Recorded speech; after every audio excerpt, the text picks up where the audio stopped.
ਅਸਲਾਮੁ ਅਲੈकुम ਦੋਸਤੋ, ਮਾਸ਼ਾਅੱਲਾ ਅੱਜ ਫਿਰ ਆਪਣੇ ਦੋਸਤਾਂ ਲਈ ਬੜੀ ਹੀ ਖਾਸ ਲੋਕੇਸ਼ਨ ਤੇ ਬੜੀ ਹੀ ਖਾਸ ਪੋਜੀਸ਼ਨ ਵਾਲੀ ਤੇ ਬਹੁਤ ਹੀ ਕਮ ਕੀਮਤ ਵਿੱਚ ਇਹ ਜ਼ਰਾਈ ਜ਼ਮੀਨ ਦੀ ਵੀਡੀਓ ਲੈ ਕੇ ਹਾਜ਼ਰ ਹੋਇਆ। ਇਨਸ਼ਾਅੱਲਾ ਉਮੀਦ ਹੈ ਕਿ ਦੋਸਤਾਂ ਨੂੰ ਇਹ ਬੜੀ ਪਸੰਦ ਆਵੇਗੀ।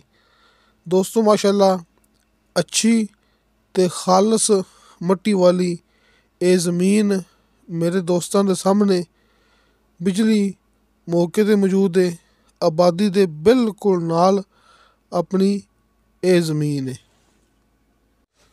ਗੰਦਮ ਅਤੇ ਸਰਸੋਂ ਦੀ ਫਸਲ ਤੁਹਾਨੂੰ ਦੋਸਤਾਂ ਨੂੰ ਆਪਣੀ ਜ਼ਮੀਨ ਦੇ ਅੰਦਰ ਮਿਲੇਗੀ। ਕਾਫੀ ਸਾਰੇ ਦਰਖਤ ਤੁਹਾਨੂੰ ਦੋਸਤਾਂ ਨੂੰ ਆਪਣੀ ਜ਼ਮੀਨ ਦੇ ਅੰਦਰ ਮਿਲਣਗੇ। ਆ ਵੇਖੋ ਦੋਸਤੋ ਮਾਸ਼ਾਅੱਲਾ ਅੱਛੀ ਅਤੇ ਖਾਲਸ ਮਿੱਟੀ ਵਾਲੀ ਜ਼ਮੀਨ, ਨਾ ਕੋਈ ਰੇਤ, ਨਾ ਕੋਈ ਪੱਥਰ, ਨਾ ਕੋਈ ਕੰਕਰ। ਇਹ ਗੰਦਮ ਦੀ ਫਸਲ ਆਪਣੀ ਜ਼ਮੀਨ ਦੇ ਅੰਦਰ ਮੌਜੂਦ ਹੈ। ਨੀਚੇ ਦੋਸਤਾਂ ਨੂੰ 70 ਫੁੱਟ 'ਤੇ ਸ਼ਰਤੀਆ ਮਿੱਠਾ ਪਾਣੀ ਅਤੇ ਬੇਸ਼ੁਮਾਰ ਪਾਣੀ ਮਿਲੇਗਾ। ਦੋਸਤੋ ਅੱਲਾ ਦਾ ਸ਼ੁਕਰ ਹੈ, ਆਪਣੇ ਕੋਲ ਜਿਹੜੀ ਵੀ ਜ਼ਮੀਨ ਹੁੰਦੀ ਹੈ ਲੋਕੇਸ਼ਨ ਦੇ ਹਿਸਾਬ ਨਾਲ, ਪੋਜੀਸ਼ਨ ਦੇ ਹਿਸਾਬ ਨਾਲ, ਸਹੂਲੀਅਤ ਦੇ ਹਿਸਾਬ ਨਾਲ ਇੰਤਹਾਈ ਸਸਤੀ ਹੁੰਦੀ ਹੈ। ਦੋਸਤੋ ਇਹ ਵੀ ਜ਼ਮੀਨ ਇਵੇਂ ਹੈ ਜਿਹੜੀ ਕਿ ਲੋਕੇਸ਼ਨ ਦੇ ਹਿਸਾਬ ਨਾਲ, ਸਹੂਲੀਅਤ ਦੇ ਹਿਸਾਬ ਨਾਲ, ਆਪਣੀ ਪੋਜੀਸ਼ਨ ਦੇ ਹਿਸਾਬ ਨਾਲ ਇੰਤਹਾਈ ਕਮ ਕੀਮਤ ਵਿੱਚ ਹੈ। ਕਿਉਂਕਿ ਅਸਲ ਜੋ ਹਕੀਕਤ ਹੁੰਦੀ ਹੈ ਉਹਦੇ ਬਾਰੇ 'ਚ ਤੁਹਾਨੂੰ ਦੋਸਤਾਂ ਨੂੰ ਪਤਾ ਲੱਗੇਗਾ ਮੌਕੇ 'ਤੇ ਆ ਕੇ। ਇਵੇਂ ਤਾਂ ਹਰ ਬੰਦਾ ਕਹਿ ਦਿੰਦਾ ਵੀਡੀਓ ਵੇਖ ਕੇ ਕਿ ਯਾਰ ਜ਼ਮੀਨ ਮਹਿੰਗੀ ਲੱਗਦੀ ਪਈ ਹੈ।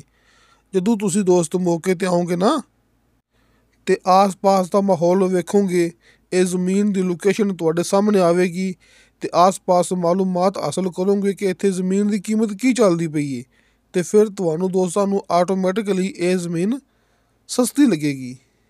ਕਿਉਂਕਿ ਆਸ-ਪਾਸ ਜ਼ਮੀਨ ਮਹਿੰਗੀ ਹੁੰਦੀ ਹੈ ਅਤੇ ਅਲਹਮਦੁਲਿਲਾ ਆਪਣੀ ਜ਼ਮੀਨ ਸਸਤੀ ਹੁੰਦੀ ਹੈ। ਅਤੇ ਦੋਸਤੋ ਮਾਸ਼ਾਅੱਲਾ ਇਹ ਆਪਣੇ ਕੋਲ 37.5 ਏਕੜ ਇਹ ਜ਼ਰਾਈ ਜ਼ਮੀਨ ਹੈ। ਜਿਵੇਂ ਕਿ ਇਹ ਤਹਿਸੀਲੋ ਜ਼ਿਲ੍ਹਾ ਚੱਕਵਾਲ ਦਾ ਇਲਾਕਾ ਹੈ, ਯਾਨੀ ਕਿ ਜ਼ਿਲ੍ਹਾ ਵੀ ਚੱਕਵਾਲ, ਤਹਿਸੀਲ ਵੀ ਚੱਕਵਾਲ, ਅਤੇ ਇਸ ਇਲਾਕੇ 'ਚ ਗਿਣਤੀ ਹੁੰਦੀ ਹੈ ਅਕਸਰ ਕਨਾਲ ਦੇ ਹਿਸਾਬ ਨਾਲ। ਲਿਹਾਜ਼ਾ ਇਹ ਆਪਣੇ ਕੋਲ ਮੁਕੰਮਲ 300 ਕਨਾਲ ਇਹ ਜ਼ਮੀਨ ਮੇਰੇ ਦੋਸਤਾਂ ਦੇ ਸਾਹਮਣੇ। 300 ਕਨਾਲ ਇਹ ਜ਼ਮੀਨ ਹੈ। ਇੱਕ ਫੈਮਿਲੀ ਇਹ ਜ਼ਮੀਨ ਦੀ ਮਾਲਕ ਹੈ, ਯਾਨੀ ਕਿ ਆਪਸ ਦੇ ਵਿੱਚ ਕੋਈ ਭਾਈ ਹੈਗੇ ਨੇ, ਉਹਨਾਂ ਦੀ ਜ਼ਮੀਨ ਹੈ ਕਿ ਇੱਕ ਫੈਮਿਲੀ ਦੀ ਇਹ ਜ਼ਮੀਨ ਹੈ। ਬਿਜਲੀ ਮੌਕੇ 'ਤੇ ਮੌਜੂਦ ਹੈ, ਆਬਾਦੀ ਇੰਤਹਾਈ ਕਰੀਬ ਹੈ, ਬੇਸ਼ੁਮਾਰ ਦਰਖਤ ਮੌਜੂਦ। ਅਤੇ ਮਾਸ਼ਾਅੱਲਾ ਇਸ ਪੱਕੇ ਕਾਰਪੇਟ ਰੋਡ 'ਤੇ ਤੁਹਾਨੂੰ ਮਿਲੇਗਾ 300 ਫੁੱਟ ਫਰੰਟ, ਯਾਨੀ ਕਿ ਆਪਣੀ ਇਹ 37.5 ਏਕੜ ਜ਼ਮੀਨ ਦਾ ਇੱਥੇ ਇਹ ਪੱਕੇ ਰੋਡ 'ਤੇ 300 ਫੁੱਟ ਫਰੰਟ ਮੌਜੂਦ ਹੈ। ਜ਼ਮੀਨ ਮੇਰੇ ਦੋਸਤਾਂ ਦੇ ਸਾਹਮਣੇ ਆਬਾਦ ਅਤੇ ਗੈਰ ਆਬਾਦ ਮਿਕਸ, ਆਬਾਦ ਅਤੇ ਗੈਰ ਆਬਾਦ ਮਿਕਸ ਜ਼ਮੀਨ, ਲੇਕਿਨ ਜ਼ਿਆਦਾ ਜ਼ਮੀਨ ਆਬਾਦ ਹੈ, ਥੋੜ੍ਹੀ ਜ਼ਮੀਨ ਗੈਰ ਆਬਾਦ ਹੈ। ਦੋਸਤੋ ਜ਼ਿਆਦਾ ਜ਼ਮੀਨ ਆਬਾਦ ਹੈ, ਥੋੜ੍ਹੀ ਜ਼ਮੀਨ ਗੈਰ ਆਬਾਦ ਹੈ। ਤੁਸੀਂ ਇਹ ਗੱਲ ਆਪਣੀ ਅੱਛੀ ਤਰ੍ਹਾਂ ਨੋਟ ਕਰ ਲੈਣੀ ਹੈ। ਜ਼ਮੀਨ ਪਲੇਨ ਮੇਰੇ ਦੋਸਤਾਂ ਦੇ ਸਾਹਮਣੇ, ਅੱਛੀ ਅਤੇ ਖਾਲਸ ਮਿੱਟੀ ਵਾਲੀ ਜ਼ਮੀਨ ਮੇਰੇ ਦੋਸਤਾਂ ਦੇ ਸਾਹਮਣੇ। ਜ਼ਮੀਨ ਦੀ ਲੋਕੇਸ਼ਨ ਬੜੀ ਖਾਸ ਚੀਜ਼ ਹੁੰਦੀ ਹੈ। ਤੁਸੀਂ ਦੋਸਤਾਂ ਨੇ ਜ਼ਮੀਨ ਦੀ ਲੋਕੇਸ਼ਨ ਅੱਛੀ ਤਰ੍ਹਾਂ ਨੋਟ ਕਰਨੀ ਹੈ। ਜਿਵੇਂ ਕਿ ਤਹਿਸੀਲੋ ਜ਼ਿਲ੍ਹਾ ਚੱਕਵਾਲ ਦਾ ਇਲਾਕਾ ਹੈ ਨਾ, ਮੋਟਰਵੇ ਤੋਂ ਸਿਰਫ ਆਧੇ ਘੰਟੇ ਦੇ ਸਫ਼ਰ 'ਤੇ ਆਪਣੀ ਇਹ ਜ਼ਮੀਨ ਹੈ, ਯਾਨੀ ਕਿ ਸਿਰਫ ਆਧੇ ਘੰਟੇ ਦੀ ਡਰਾਈਵ ਹੈ ਆਪਣੀ ਜ਼ਮੀਨ ਤੱਕ। ਅਤੇ ਇਸ ਪੱਕੇ ਰੋਡ 'ਤੇ ਆਪਣੀ ਜ਼ਮੀਨ ਦਾ 300 ਫੁੱਟ ਫਰੰਟ ਮੌਜੂਦ ਹੈ। ਦੋਸਤੋ ਰਜਿਸਟਰੀ ਇੰਤਕਾਲਸ਼ੁਦਾ ਕੰਪਿਊਟਰਾਈਜ਼ ਰਿਕਾਰਡਸ਼ੁਦਾ ਇਹ ਜ਼ਮੀਨ ਮੇਰੇ ਦੋਸਤਾਂ ਦੇ ਸਾਹਮਣੇ ਹਲਕੇ ਫੁਲਕੇ ਬਿਆਨੇ 'ਤੇ ਤੁਹਾਨੂੰ ਮਿਲੇਗਾ ਮੁਕੰਮਲ ਦੀ ਮੁਕੰਮਲ ਜ਼ਮੀਨ ਦਾ ਕਬਜ਼ਾ। ਅਤੇ ਅਲਹਮਦੁਲਿਲਾ ਸਭ ਤੋਂ ਪਹਿਲੇ ਇਹ ਕੰਮ ਚੱਕਵਾਲ ਵਾਲੀ ਸਾਈਡ 'ਤੇ ਅਬਦੁਲ ਵਾਹਿਦ ਅਤੇ ਹਾਜੀ ਅਰਫਾਨ ਅਬਾਸ ਸਾਹਿਬ ਨੇ ਸ਼ੁਰੂ ਕੀਤਾ ਸੀ। ਹਲਕੇ ਫੁਲਕੇ ਬਿਆਨੇ 'ਤੇ ਤੁਹਾਨੂੰ ਦੋਸਤਾਂ ਨੂੰ ਮਿਲੇਗਾ ਇਹ ਮੁਕੰਮਲ ਦੀ ਮੁਕੰਮਲ ਜ਼ਮੀਨ ਦਾ ਕਬਜ਼ਾ। ਤੁਸੀਂ ਦੋਸਤਾਂ ਨੇ ਸਿਰਫ ਕਿਸੇ ਦੇ ਗਲਤ ਕਮੈਂਟ 'ਤੇ ਇਤਬਾਰ ਨਹੀਂ ਕਰਨਾ, ਕਿਸੇ ਦੇ ਗਲਤ ਕਮੈਂਟ 'ਤੇ ਇਤਬਾਰ ਨਹੀਂ ਕਰਨਾ। ਰਾਬਤਾ ਕਰੋ ਤੇ ਮਾਲਕ ਦੇ ਨਾਲ ਮੁਲਾਕਾਤ ਕਰੋ। ਜਿਵੇਂ ਕਿ ਮੈਂ ਆਪਣੇ ਦੋਸਤਾਂ ਨੂੰ ਬਾਰ-ਬਾਰ ਹਰ ਵੀਡੀਓ ਦੇ ਵਿੱਚ ਗੱਲ ਕਰਦਾ ਹੁੰਨਾ ਕਿ ਦੋਸਤੋ, ਫੇਕ ਵੀਡੀਓ ਤੋਂ ਬਚੋ, ਹਕੀਕਤ ਦੀ ਤਰਫ ਆ ਜਾਓ। ਫੇਕ ਵੀਡੀਓ ਤੋਂ ਬਚੋ, ਹਕੀਕਤ ਦੀ ਤਰਫ ਆ ਜਾਓ। ਹਕੀਕਤ ਮੇਰੇ ਦੋਸਤਾਂ ਦੇ ਸਾਹਮਣੇ। ਫੇਕ ਵੀਡੀਓ ਦਿਖਾ ਕੇ ਮੈਂ ਵੀ ਇਹ ਗੱਲ ਕਰ ਸਕਣਾ ਕਿ ਮੇਰੇ ਕੋਲੇ ਇੰਤਹਾਈ ਸਸਤੀ ਜ਼ਮੀਨ ਹੈਗੀ ਏ, ਜਿਹੜੀ ਸਿਰਫ 50,000 ਦਾ ਫੀ ਏਕੜ ਸੇਲ ਹੁੰਦੀ ਪਈ। ਦੋਸਤੋ, ਇਸ ਤਰ੍ਹਾਂ ਦੀ ਕਹਾਣੀ ਤੋਂ ਬਚੋ, ਫੇਕ ਵੀਡੀਓ ਤੋਂ ਬਚੋ, ਹਕੀਕਤ ਦੀ ਤਰਫ ਆ ਜਾਓ।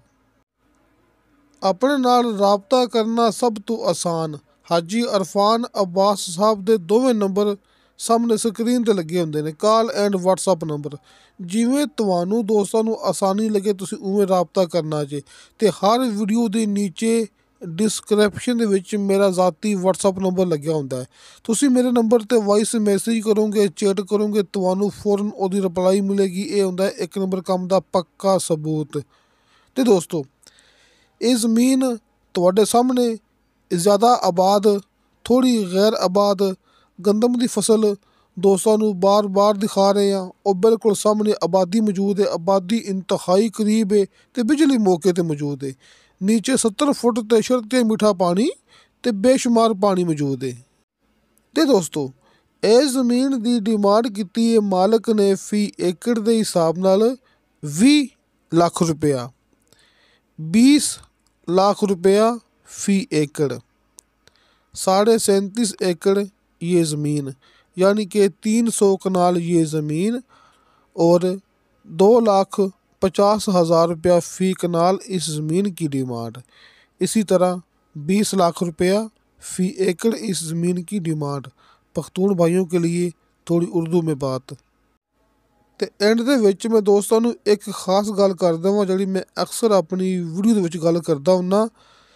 ਦੋਸਤੋ, ਜ਼ਮੀਨ ਭਾਵੇਂ ਜਿਹੜੇ ਇਲਾਕੇ 'ਚ ਮਰਜ਼ੀ ਹੈਗੀ ਹੈ, ਯਾਨੀ ਭਾਵੇਂ ਉਹ ਚਕਵਾਲ ਹੈ, ਭਾਵੇਂ ਉਹ ਆਰਫ ਵਾਲਾ ਹੈ, ਭਾਵੇਂ ਉਹ ਸਹੀਵਾਲ ਹੈ, ਭਾਵੇਂ ਉਹ ਪਾਕਪਤਨ ਸ਼ਰੀਫ ਹੈ, ਜ਼ਮੀਨ ਮਹਿੰਗੀ ਹੋਣੀ ਹੈ। ਜਿਵੇਂ ਜਿਵੇਂ ਇਹ ਵਕਤ ਗੁਜ਼ਰਦਾ ਪਿਆ ਹੈ, ਇਹ ਟਾਈਮ ਗੁਜ਼ਰਦਾ ਪਿਆ ਹੈ, ਜ਼ਮੀਨ ਮਹਿੰਗੀ ਹੋਣੀ ਹੈ। ਇਹ ਜ਼ਮੀਨ ਕਦੇ ਸਸਤੀ ਨਹੀਂ ਹੋ ਸਕਦੀ। ਸਸਤੀ ਹੋਣ ਦਾ ਤਾਂ ਸਵਾਲ ਵੀ ਨਹੀਂ ਪੈਦਾ ਹੁੰਦਾ। ਇਸ ਲਈ ਅਗਰ ਆਪਾਂ ਜ਼ਮੀਨ ਖਰੀਦਣ ਦੀ ਤਾਕਤ ਰੱਖਦੇ ਹਾਂ ਅਤੇ ਕਿਹੜੇ ਇਲਾਕੇ 'ਚ ਤੁਹਾਨੂੰ ਸਸਤੀ ਜ਼ਮੀਨ ਮਿਲੇ, ਤੁਹਾਨੂੰ ਦੋਸਤਾਂ ਨੂੰ ਫੌਰਨ ਖਰੀਦ ਲੈਣੀ ਚਾਹੀਦੀ ਹੈ। ਅੱਜ ਗੈਰ ਆਬਾਦ, ਕੱਲ੍ਹ ਸੋਨਾ। ਜਿਵੇਂ ਕਿ ਇਹ ਜ਼ਮੀਨ ਦੀ ਲੋਕੇਸ਼ਨ ਖਾਸ ਹੈ, ਪੱਕੇ ਰੋਡ 'ਤੇ ਇਹ ਜ਼ਮੀਨ ਦਾ ਫਰੰਟ ਹੈ। ਅਤੇ ਦੋਸਤੋ, ਇਨਸ਼ਾ ਅੱਲਾਹ ਤਾਲਾ ਬਸ਼ਰਤੇ ਜ਼ਿੰਦਗੀ ਬਾਫਜ਼ਲੇ ਖੁਦਾ ਮਿਲਾਂਗੇ ਅਗਲੀ ਵੀਡੀਓ 'ਤੇ। ਅੱਲਾ ਹਾਫਿਜ਼।